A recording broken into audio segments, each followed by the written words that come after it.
ಸೌಜನ್ಯ ಪ್ರಕರಣ ಸುಪ್ರೀಂ ಕೋರ್ಟ್ನ ಮೆಟ್ಟಿಲು ಹತ್ತಿದೆ. ಸೌಜನ್ಯಳ ತಾಯಿ ಕುಸುಮಾವತಿಯವರು ಸ್ಪೆಷಲ್ ಲೀವ್ ಪಿಟಿಷನ್ ಹಾಕಿದ್ದಾರೆ. ಆ ಪಿಟಿಷನ್ನನ್ನು ಸುಪ್ರೀಂ ಕೋರ್ಟು ವಿಚಾರಣೆಗೆ ಅಂಗೀಕರಿಸಿದೆ. ಆ ಪಿಟಿಷನ್ನಲ್ಲಿ ಸ್ಟೇಟ್ ಗೌರ್ಮೆಂಟ್ ಮತ್ತು ಇತರರು ಪ್ರತಿವಾದಿಗಳು. ಆ ಪ್ರತಿವಾದಿಗಳ ಪೈಕಿ ಒಬ್ಬ ಸಂತೋಷ್ ರಾವ್. ಈತ ಸೌಜನ್ಯ ಪ್ರಕರಣದಲ್ಲಿ ಪ್ರಮುಖ ಆರೋಪಿ. ವಿಚಾರಣಾ ನ್ಯಾಯಾಲಯ ಆತನನ್ನು ದೋಷಮುಕ್ತಗೊಳಿಸಿದೆ. ಆದರೆ ಕುಸುಮಾವತಿಯವರು ಸ್ಪೆಷಲ್ ಲೀವ್ ಪಿಟಿಷನ್ ಹಾಕಿದ ಸಂದರ್ಭದಲ್ಲಿ ಸಂತೋಷ್ ರಾವ್ನನ್ನು ಸೇರಿಸಿಯೇ ಪಿಟಿಷನ್ ಹಾಕಿದ್ದಾರೆ. ಈ ಅಫಿಡಾವಿತ್ತಿನಲ್ಲಿ ಕುಸುಮಾವತಿಯವರು ಕೆಲವು ಅಂಶಗಳನ್ನು ಪ್ರಸ್ತಾಪಿಸಿದ್ದಾರೆ. ಇದು ಇಂಟ್ರೆಸ್ಟಿಂಗ್ ಇರುವುದು ಇಲ್ಲಿ. ಕುಸುಮಾವತಿಯವರು ಮತ್ತು ಅವರ ಮನೆಯವರು ಇಲ್ಲಿಯವರೆಗೂ ಹೇಳಿಕೊಂಡು ಬಂದದ್ದು ಏನಂತ ಹೇಳಿದರೆ 3 ಮಂದಿ ಶಂಕಿತರ ಹೆಸರುಗಳು. ಅವರೆಂದರೆ ಉದಯ್ ಜೈನ್, ಧೀರಜ್ ಕೆಲ್ಲಾ, ಮಲ್ಲಿಕ್ ಜೈನ್. ಆರಂಭದಲ್ಲಿ ನಿಶ್ಚಲ್ ಜೈನ್ ಅವರ ಹೆಸರನ್ನು ಹೇಳಿದರಾದರೂ ಅದಕ್ಕೆ ಸಂಬಂಧಪಟ್ಟಂತಹ ದಾಖಲೆಗಳು ಸಿಗದ ಕಾರಣಕ್ಕಾಗಿ ನಂತರ ಅವರ ಹೆಸರನ್ನು ತೆಗೆಯಲಿಲ್ಲ. ನಿಶ್ಚಲ್ ಜೈನ್ ಇವರೆಲ್ಲರ ಮೇಲೂ ಮಾನನಷ್ಟ ಮೊಕದ್ದಮೆ ಹೂಡಿದ್ದಾರೆ. ಕೆಲವು ಪ್ರಕರಣಗಳು ವಜಾಗೊಂಡಿದೆ, ಕೆಲವು ಪ್ರಕರಣಗಳು ಚಾಲ್ತಿಯಲ್ಲಿ ಇದೆ. ಆದ್ದರಿಂದ ನಿಶ್ಚಲ್ ಜೈನ್ ಅವರನ್ನು ಇವರು ಕೈಬಿಟ್ಟಿದ್ದರು. ಈ ಮೂವರನ್ನು ಗುರುತಿಸಿದ್ದರು. ಇವರ ವಿಚಾರಣೆಯು ಆಗಿತ್ತು. ನ್ಯಾಯಾಲಯದ ಸೂಚನೆಯಂತೆ ಇವರು ವೈಜ್ಞಾನಿಕ ಪರೀಕ್ಷೆಗೂ ಒಳಪಟ್ಟಿದ್ದರು. ಈ ಸಂದರ್ಭದಲ್ಲಿ ಯಾವುದೇ ಪುರಾವೆಗಳು ಸಿಗದ ಕಾರಣಕ್ಕಾಗಿ CBI ಅಧಿಕಾರಿಗಳು ಇವರನ್ನು ಪ್ರಕರಣದಿಂದ ಕೈಬಿಟ್ಟಿದ್ದರು. ಆದರೂ ಕುಸುಮಾವತಿಯವರು ಆ ಮೂವರ ಹೆಸರನ್ನು ಹೇಳ್ತಾ ಇದ್ದರು ಮತ್ತು ಅವರ ಜೊತೆಗಿದ್ದವರು ಅದನ್ನು ಎತ್ತಿ ಎತ್ತಿ ಹೇಳ್ತಾ ಇದ್ದರು. ಕುಸುಮಾವತಿಯವರ ತಂಗಿ ಯಶೋಧ ಅವರು ಸಹ ಈ ಮೂವರು ಆ ಸ್ಥಳದಲ್ಲಿ ಇದ್ದರು ಎನ್ನುವುದನ್ನು ಹಲವು ಬಾರಿ ಹೇಳಿದ್ದರು ಎನ್ನುವುದನ್ನು ಕುಸುಮಾವತಿಯವರು ಹೇಳಿದ್ದರು. ಯಶೋಧ ಅವರು ಮನೆಗೆ ಬಂದಂಥ ಸಂದರ್ಭದಲ್ಲಿ ಅಲ್ಲಿ 4 ಇದ್ದರು ಅಂತ ಹೇಳ್ತಾ ಇದ್ದರು. ಆದರೆ ತದನಂತರದ ಹೇಳಿಕೆಯಲ್ಲಿ 3 ಇದ್ದರು ಅಂತೂ ಆಯಿತು. ಕೊನೆಗೆ ಇಂಥವರೇ ಅಂತ ಆಯಿತು. ಅದರಲ್ಲಿ ಒಬ್ಬ ಯಶೋಧ ಅವರ ಕ್ಲಾಸ್ಮೇಟ್ ಅಂತಲೂ ಆಯಿತು. ಈ ರೀತಿಯಾಗಿ 10 ಹಲವು ಗೊಂದಲಗಳು ಅವರ ಹೇಳಿಕೆಯಲ್ಲೇ ಬಂದಿತ್ತು. ಇಂತಹ ಸಂದರ್ಭದಲ್ಲಿ ಕುಸುಮಾವತಿಯವರು ಆ ಮೂವರನ್ನು ಟಾರ್ಗೆಟ್ ಮಾಡಿದರೆ ಧರ್ಮಸ್ಥಳದವರನ್ನು ಎಳಿಬೋದು ಎನ್ನುವ ಕಾರಣಕ್ಕಾಗಿ ಅವರ ಹೆಸರನ್ನು ಬಳಸಿಕೊಂಡಿದ್ದಾರೆ ಎನ್ನುವುದಂತೂ ಸ್ಪಷ್ಟ ಆಗಿತ್ತು. ಅವರು ಹೇಗೂ ಆ ಪ್ರಕರಣದಿಂದ ಹೊರಗೆ ಬಂದಾಗಿತ್ತು. ಇದೀಗ ಕುಸುಮಾವತಿಯವರು ಸುಪ್ರೀಂ ಕೋರ್ಟಿಗೆ ಒಂದು ಸ್ಪೆಷಲ್ ಲೀವ್ ಪಿಟಿಷನ್ ಹಾಕಿದ್ದಾರೆ. ಈ ಪಿಟಿಷನ್ನಲ್ಲಿ ಕುಸುಮಾವತಿಯವರು ಯಾರ ಹೆಸರನ್ನೂ ಮೆನ್ಷನ್ ಮಾಡಲಿಲ್ಲ. ಪ್ರಕರಣದ ರೀತನಿಖೆ ಮಾಡಬೇಕು ಅಂತ ಹೇಳ್ತಾರೆ ಹೊರತು ಯಾವ ಕಾರಣಕ್ಕಾಗಿ ರೀತನಿಖೆ ಮಾಡಬೇಕು ಅನ್ನೋದನ್ನು ಸ್ಪಷ್ಟಪಡಿಸಿಲ್ಲ. ಸೌಜನ್ಯ ಪ್ರಕರಣದಲ್ಲಿ ಸುಮಾರು ಸಾಕ್ಷಿಗಳಿದ್ದರು. ಅದರಲ್ಲಿ ಬಹುತೇಕ ಸಾಕ್ಷಿಗಳು ಕುಸುಮಾವತಿಯವರ ಪರಿಚಯರು, ಸಂಬಂಧಿಕರು ಇಂಥವರೇ ಇದ್ದರು. ಅವರೆಲ್ಲರೂ ವಿಚಾರಣಾ ನ್ಯಾಯಾಲಯದಲ್ಲಿ ಹಾಸ್ಟೆಲ್ ವಿಟ್ನೆಸ್ಗಳು ಆಗಿದ್ದವರು. ಅಂಥವರನ್ನು ಸ್ಪೆಷಲ್ ಲೀವ್ ಪಿಟಿಷನ್ನಲ್ಲಿ ಸಾಕ್ಷಿಗಳನ್ನಾಗಿ ಪರಿಗಣಿಸಲಾಗಿದೆ. ಸೌಜನ್ಯ ಪ್ರಕರಣದಲ್ಲಿ ಕುಸುಮಾವತಿಯವರು ಸಾಕ್ಷಿ ಅಲ್ಲ. ಅವರ ತಂಗಿ ಯಶೋಧ ಸಾಕ್ಷಿ ಅಲ್ಲ. ಆ ಪ್ರಕರಣವನ್ನು ಸ್ಥಳೀಯ ಪೊಲೀಸರು ಸುಮಾರು 1 ತಿಂಗಳ ಕಾಲ ತನಿಖೆ ಮಾಡಿದ್ದಾರೆ. ತದನಂತರ COD ಅಧಿಕಾರಿಗಳು 2 ತಿಂಗಳ ಕಾಲ ತನಿಖೆ ಮಾಡಿದ್ದಾರೆ. ಚಾರ್ಜ್ ಶೀಟ್ ಸಲ್ಲಿಸಿದ್ದಾರೆ. ತದನಂತರ 2 ವರ್ಷದ ಬಳಿಕ CBIಗೆ ಪ್ರಕರಣ ಹಸ್ತಾಂತರವಾಗಿದೆ. CBI ಅಧಿಕಾರಿಗಳು ಬಂದು ಸಂಪೂರ್ಣವಾಗಿ ಮರು ತನಿಖೆ ಮಾಡಿದ್ದಾರೆ. ಆದರೆ ಈ ಎಲ್ಲ ತನಿಖೆಯಲ್ಲೂ ಕುಸುಮಾವತಿಯವರಾಗಲಿ ಯಶೋಧ ಆಗಲಿ ಸಾಕ್ಷಿದಾರರಾಗಿ ಇರಲಿಲ್ಲ. ಅಂದರೆ ಅವರು ಆ ಸಂದರ್ಭದಲ್ಲಿ ಆ ಪ್ರಕರಣದಲ್ಲಿ ಯಾರನ್ನು ಈ ಪ್ರಕರಣದಲ್ಲಿ ಸಿಲುಕಿಸಬಹುದು ಎನ್ನುವಂತಹ ಗೊಂದಲದಲ್ಲಿ ಇದ್ದರು.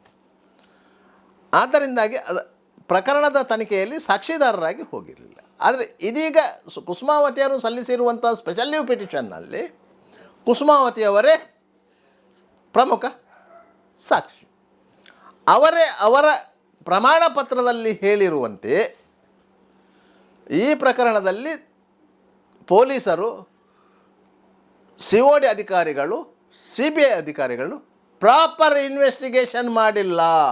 ಈ ವಿಚಾರವನ್ನು ಟ್ರಯಲ್ ಕೋರ್ಟಿನ ತೀರ್ಪಿನಲ್ಲಿ ಪ್ರಸ್ತಾಪಿಸಲಾಗಿದೆ.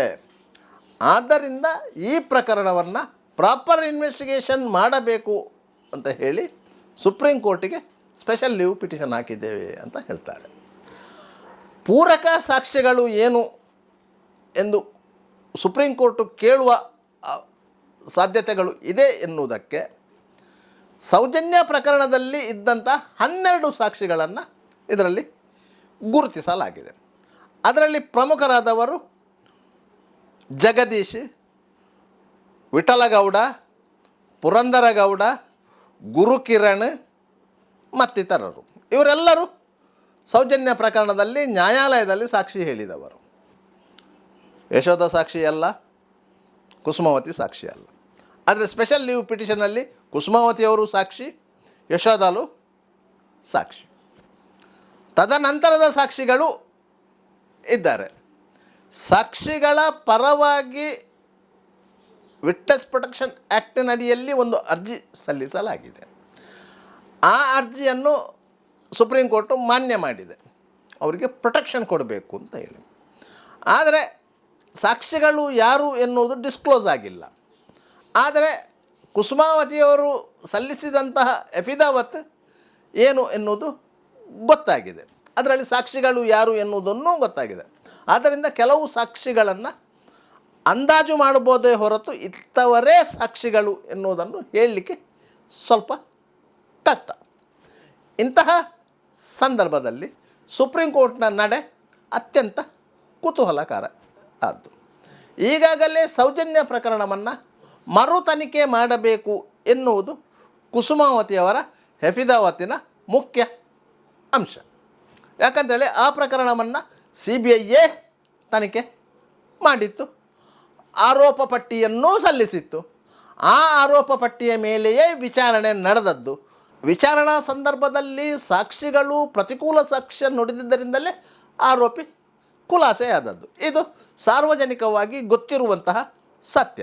ಯಾರೆಲ್ಲ ಹಾಸ್ಟೆಲ್ ವಿಟ್ನೆಸ್ಗಳು ಆಗಿದ್ದರೋ ಅವರೇ ಈ ಸ್ಪೆಷಲ್ ಲೀವ್ ಪಿಟಿಷನ್ನಲ್ಲೂ ಸಾಕ್ಷಿಗಳು. ಯಾಕಂದರೆ ಅಲ್ಲಿ ಏನು ಸುಳ್ಳು ಹೇಳಿದ್ದರೋ ಅದೇ ಸುಳ್ಳನ್ನು ಈ ಸ್ಪೆಷಲ್ ಲೀವ್ ಪಿಟಿಷನ್ನಲ್ಲೂ ಹೇಳಿದ್ದಾರೆ ಎನ್ನುವುದಂತೂ ಸ್ಪಷ್ಟ.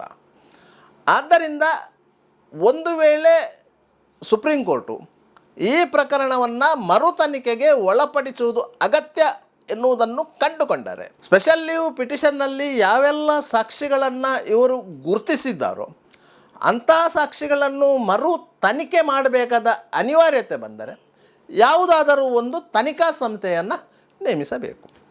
ಈಗಾಗಲೇ ಮೂರು ತನಿಖಾ ಸಂಸ್ಥೆಗಳು ಈ ಪ್ರಕರಣವನ್ನು ತನಿಖೆ ನಡೆಸಿದೆ. ಒಂದು ಪೊಲೀಸರು ಮಾಡಿದ್ದಾರೆ, ಎರಡನೇದು COD ಮಾಡಿದೆ, ಮೂರನೇದು CBI ಮಾಡಿದೆ. ಆದ್ದರಿಂದಾಗಿ ಈ ದೇಶದಲ್ಲಿ ಮತ್ತೊಂದು ತನಿಖಾ ಸಂಸ್ಥೆ ಇಲ್ಲ. ಆದ್ದರಿಂದ ಸುಪ್ರೀಂ ಕೋರ್ಟೇ ಹೊಸದಾಗಿ ಒಂದು ತನಿಖಾ ತಂಡವನ್ನು ರಚನೆ ಮಾಡಬೇಕಾಗ್ತದೆ. ಒಂದು CBIನ ಹಿರಿಯ ಅಧಿಕಾರಿಗಳನ್ನು ಒಳಗೊಂಡ ತನಿಖಾ ಸಂಸ್ಥೆಯನ್ನೂ ಮಾಡಬಹುದು, ಇಲ್ಲವೇ ರಾಜ್ಯದ ಹಿರಿಯ ಪೊಲೀಸ್ ಅಧಿಕಾರಿಗಳನ್ನು ಒಳಗೊಂಡ ತನಿಖಾ ಸಂಸ್ಥೆಯನ್ನೂ ಮಾಡ್ಬೋದು. ಹೇಗಾದರೂ ಅದು ಸುಪ್ರೀಂ ಕೋರ್ಟ್ನ ವಿವೇಚನೆಗೆ ಬಿಟ್ಟದ್ದು. ಆ ತನಿಖಾ ಸಂಸ್ಥೆಗಳು ಈ ಸಾಕ್ಷಿಗಳನ್ನು ವಿಚಾರಣೆಗೆ ಒಳಪಡಿಸಬೇಕು, ಅದರ ಅನಿವಾರ್ಯತೆ ಇದೆ. ಯಾಕಂತ ಹೇಳಿದರೆ ಇದರಲ್ಲಿ ಕುಸುಮಾವತಿಯವರು ಸಾಕ್ಷಿಯಲ್ಲ, ಯಶೋಧ ಸಾಕ್ಷಿಯಲ್ಲ. ಕುಸುಮಾವತಿಯವರು ಸೂಚಿಸಿದಂಥ ಒಟ್ಟು 6 ಮಂದಿ ಮೂಲ ಪ್ರಕರಣದಲ್ಲಿ ಸಾಕ್ಷಿಗಳಲ್ಲ. ಆದ್ದರಿಂದಾಗಿ ಅಷ್ಟೂ ಸಾಕ್ಷಿಗಳನ್ನು ಅವರು ಹೇಳಿಕೆಯನ್ನು ದಾಖಲಿಸಿಕೊಳ್ಳಬೇಕು. ದಾಖಲಿಸಿಕೊಳ್ಳುವಂಥ ಹಂತದಲ್ಲಿ ಅವರು ಸತ್ಯ ಹೇಳ್ತಾ ಇದ್ದಾರಾ ಸುಳ್ಳು ಹೇಳ್ತಾ ಇದ್ದಾರಾ ಎನ್ನುವುದನ್ನು ಅವರು ಖಚಿತಪಡಿಸಿಕೊಳ್ಳಬೇಕು. ಯಾಕಂತ ಹೇಳಿದರೆ ಈ ಸ್ಪೆಷಲ್ ಲೀವ್ ಪಿಟಿಷನ್ನಲ್ಲಿರುವಂಥ ಸಾಕ್ಷಿಗಳು ಕೆಲವೊಂದು ಸಂದರ್ಭಗಳಲ್ಲಿ ಕೆಲವೊಂದು ಮಾಧ್ಯಮಗಳೊಂದಿಗೆ ಮಾತನಾಡಿದ್ದು ಇದೆ. ಸೌಜನ್ಯಳ ಸಹಪಾಠಿಗಳಿಬ್ಬರು ಮಾತನಾಡಿದ್ದಾರೆ. ಆದರೆ ಅವರಿಗೆ ಸೌಜನ್ಯ ಅಲ್ಲಿವರೆಗೆ ಬಂದ ಬಗ್ಗೆ ಮಾಹಿತಿ ಇದೆ, ತದನಂತರದ ಮಾಹಿತಿ ಇಲ್ಲ. ಹಾಗಾದರೆ ಅವರು ಸಾಕ್ಷಿ ಹೇಳುವುದಾದರೂ ಅದನ್ನು ಮಾತ್ರ ಹೇಳಬಹುದೇ ಹೊರತು ಬೇರೆ ಏನು ಹೇಳಲಿಕ್ಕೆ ಸಾಧ್ಯ ಇಲ್ಲ. ಬೇರೆ ಏನು ಹೇಳುವುದಿದ್ದರೂ ಸಹ ಅದು ಕುಸುಮಾವತಿ ಆ್ಯಂಡ್ ಅವರ ತಂಡ ಏನು ಹೇಳಿಕೊಡ್ತದೋ ಅದನ್ನು ಹೇಳಬೇಕು. ಆದರೆ ತನಿಖಾ ಸಂಸ್ಥೆಗಳು ಅಂತಹ ಸಾಕ್ಷಿಗಳನ್ನು ಮರು ವಿಚಾರಣೆ ಮಾಡ್ತದೆ, ಬೇರೆ ಬೇರೆ ರೀತಿಯಲ್ಲಿ ತನಿಖೆಗೆ ಒಳಪಡಿಸಿದೆ. ಪೊಲೀಸ್ ಅಧಿಕಾರಿಗಳು ಇಂತಹ ನೂರಾರು ಪ್ರಕರಣಗಳನ್ನು ತನಿಖೆ ಮಾಡಿದಂಥ ಅನುಭವ ಇರುವವರು. ಯಾವುದೇ ಒಬ್ಬ ಸಾಕ್ಷಿ ಸತ್ಯ ಹೇಳ್ತಾ ಇದ್ದಾನ ಸುಳ್ಳು ಹೇಳ್ತಾ ಇದ್ದಾನ ಎನ್ನುವುದು ಅವರಿಗೆ ಒಂದು 2 ಪ್ರಶ್ನೆಗಳಿಗೆ ಉತ್ತರ ಪಡ್ಕೊಳ್ಳುವಾಗಲೇ ಗೊತ್ತಾಗುತ್ತೆ. ಮತ್ತು ಅವರನ್ನು ತೀವ್ರವಾದ ವಿಚಾರಣೆಯನ್ನು ಮಾಡ್ತಾರೆ. ಈ ಪ್ರಕರಣದಲ್ಲಿ ಆಗುವುದು ಇಷ್ಟೇ. ಸುಪ್ರೀಂ ಕೋರ್ಟು ಕುಸುಮಾವತಿಯವರು ಸಲ್ಲಿಸಿದಂಥ ಸ್ಪೆಷಲ್ ಲೀವ್ ಪಿಟಿಷನನ್ನು ವಜಾಗೊಳಿಸ್ತದೆ. ಯಾಕಂತ ಹೇಳಿದರೆ ಇದಕ್ಕೆ ಯಾವುದೇ ಗ್ರೌಂಡ್ಸ್ ಇಲ್ಲ ಅಂತ ಹೇಳಿ. ಯಾಕೆ ಗ್ರೌಂಡ್ಸ್ ಇಲ್ಲ? ಇದರಲ್ಲಿ ಸರಿಯಾದ ಸಾಕ್ಷ್ಯಗಳು ಇಲ್ಲ. ಸೌಜನ್ಯನನ್ನು ಯಾರು ಅತ್ಯಾಚಾರ ಮಾಡಿ ಕೊಲೆ ಮಾಡಿದ್ದಾರೆ ಎನ್ನುವುದನ್ನು ಸ್ಪಷ್ಟವಾಗಿ ಅಫಿದಾವತಲ್ಲಿ ಹೇಳಲಿಲ್ಲ. ತನಿಖಾ ಸಂಸ್ಥೆಗಳು ಯಾರನ್ನು ಗುರುತಿಸಿತೋ, ಅಂದರೆ ಸಂತೋಷ್ ರಾವ್ನನ್ನು ಗುರುತಿಸಿದೆ, ಸಂತೋಷ್ ರಾವ್ನನ್ನು ಇದರಲ್ಲಿ ಪ್ರತಿವಾದಿಯನ್ನಾಗಿ ಮಾಡಲಾಗಿದೆ. ಹಾಗಾದರೆ ತನಿಖಾ ಸಂಸ್ಥೆಗಳು ಸಂತೋಷ್ ರಾವ್ನನ್ನು ವಿಚಾರಣೆ ಮಾಡಬೇಕಾ ಅಥವಾ ಕುಸುಮಾವತಿ ಮತ್ತು ಅವರು ಅಫಿದಾವತಲ್ಲಿ ಹೇಳಿರುವಂತಹ ಸಾಕ್ಷಿಗಳ ವಿಚಾರಣೆ ಮಾಡಬೇಕಾ? ಇದು ಇರುವಂತಹ ಪ್ರಶ್ನೆ. ಅದರಿಂದಾಗಿ ಸುಪ್ರೀಂ ಕೋರ್ಟು ಇದನ್ನು ಎಲ್ಲವನ್ನು ಪರಿಶೀಲನೆ ಮಾಡ್ತದೆ, ಯಾವುದು ಸೂಕ್ತ ಎನ್ನುವ ನಿರ್ಧಾರವನ್ನು ಕರೆದಿದೆ. ಆ ನಿರ್ಧಾರಕ್ಕೆ ಕಾಯಬೇಕು. ಒಂದು ವೇಳೆ ಈ ಪ್ರಕರಣ ಮರು ತನಿಖೆ ಆಗಬೇಕು, ಅದು ಸಹ ಹಿರಿಯ ಪೊಲೀಸ್ ಅಧಿಕಾರಿಗಳ ನೇತೃತ್ವದಲ್ಲಿ ತನಿಖೆ ಆಗಬೇಕು. ಇಲ್ಲದಿದ್ದಲ್ಲಿ ಯಾವುದಾದರೂ ಒಂದು ನ್ಯಾಯಾಧೀಶರ ನೇರ ನಿರ್ದೇಶನದಡಿಯಲ್ಲಿ ಒಂದು ತನಿಖಾ ಸಂಸ್ಥೆಯನ್ನು ರಚಿಸಿ ಅದಕ್ಕೆ ಈ ಪ್ರಕರಣದ ತನಿಖೆಯನ್ನು ಒಪ್ಪಿಸಬೇಕು. ಗುಜರಾತ್ ಪ್ರಕರಣಕ್ಕೆ ಸಂಬಂಧಿಸಿದಂತೆ ಸುಪ್ರೀಂ ಕೋರ್ಟ್ ಇಂತಹ ಒಂದು ನಿರ್ಧಾರವನ್ನು ತೆಗೆದುಕೊಂಡಿತ್ತು. ಆ ತನಿಖಾ ಸಂಸ್ಥೆ 10 ಹಲವು ವಿಚಾರಗಳನ್ನು ಬಯಲಿಗಿಳಿತ್ತು. ಈ ಪ್ರಕರಣದಲ್ಲೂ ಆ ಬೆಳವಣಿಗೆಗಳು ಆದರೆ ಒಟ್ಟಾರೆಯಾಗಿ ಶ್ರೀ ಕ್ಷೇತ್ರ ಧರ್ಮಸ್ಥಳಕ್ಕೆ ಏನು ಕಳಂಕವನ್ನು ಇವರು ಅಂಟಿಸಿದ್ದಾರೋ ಅದನ್ನು ಸುಪ್ರೀಂ ಕೋರ್ಟು ತೊಳೆದು ಹಾಕಿದಂತೆ ಆಗುತ್ತದೆ ಎನ್ನುವುದಂತೂ ಸ್ಪಷ್ಟ.